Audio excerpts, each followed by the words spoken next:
Good evening, ladies and gentlemen.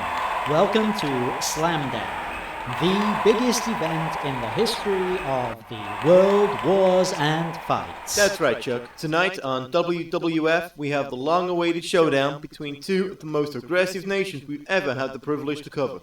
Sure is, Dan. Now let's waste no more time and introduce the competitors. Let's hear it for the current world champions. Entering from stage right, it's the Israelites. Just listen to that reception, Chuck. That's right, these guys have brought their entire fan club with them. Now look over there. Entering from stage left, we have the challengers. It's the Philistines. Dan, tell us about the two teams. Well, Chuck, I think just about everyone knows the Israelites. They have a really impressive record and some notable victories. They first hit the headlines with an impressive win over the Egyptians. They were very much the underdogs in that one, and for a while it didn't look as though things were going their way. But in the end they won by 10 plagues and a C division. A bit controversial, that one. Some reckon they had outside help. Spent a few years in the wilderness after that victory, but recently they've been back on top form, defeating the Amalekites, Canaanites, Midianites and Ammonites to get here tonight. Chuck, tell us about the challengers. The challengers, Dan, are internationally recognized. They are a household name. They're known as toilet cleaner. Is that because they're effective at wiping everything out? No, it's because they're strong, they're thick, and they smell. Now, for the benefit of the viewers, let's explain the rules of tonight's contest. This is a no disqualification fight. No holds barred. It's a fight to the death. The winner is the team with the most members still alive at the end. So, let's get ready to... Dan, sorry to interrupt there, but it seems that something is happening in the Philistine camp. Yes, Chuck, you're right. They're bringing out their weapon of mass destruction. He's called Goliath, and he's challenging the Israelites to a one-on-one fight. Winner's country takes all. The Israelites are backing away. They're scared of this man, and who can blame them? No, not all of them, Dan. There's a puny fella coming forward. Can you hear what he's saying? He says his name's David, and that he's a son of a Jesse. No, Dan, I think you'll find that his father's name is Jesse. Looks like the ref has asked for a rules clarification.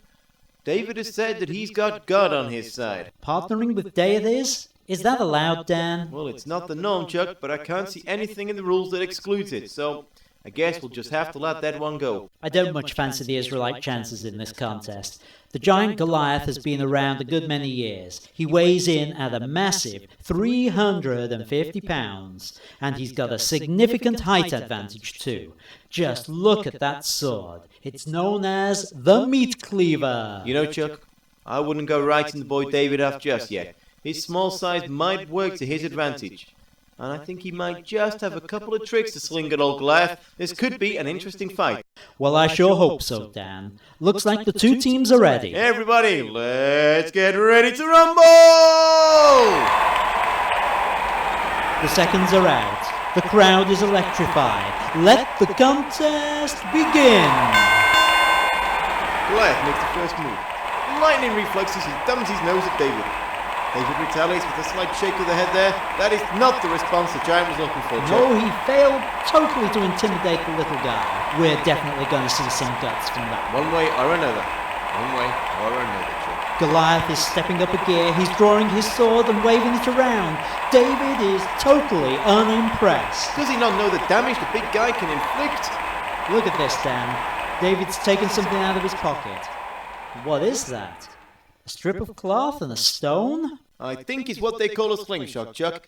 He's loading it up, spinning it around his head. Once, twice, 3 times. He releases the end. The stone flies. It's speeding through the air like a homing missile. It hits its target. It's hit Goliath. Right between the eyes. He's gonna have some headache from that. He's dazed. He's stunned. He's struggling to stay upright. Chuck, he's down. The big guy is down. 1, 2, 3. That's it. It's over. The giant Goliath is defeated. Not just defeated, Dan. He's dead. The victor is David, son of Jesse. This is a complete shock, Chuck. The teams are in disarray. The Philistines are running for their lives. The Israelites are in hot pursuit. Well, there you have it, Dan. A fight that will truly go down in history. So, as we say goodbye from world wars and fights, let's remind you of the results. The Israelites win by a knockout and a decapitation. Yes, it's an outcome that I can only describe as being of biblical proportions. A tremendous victory for David. But remember, Dan, he wasn't alone out there.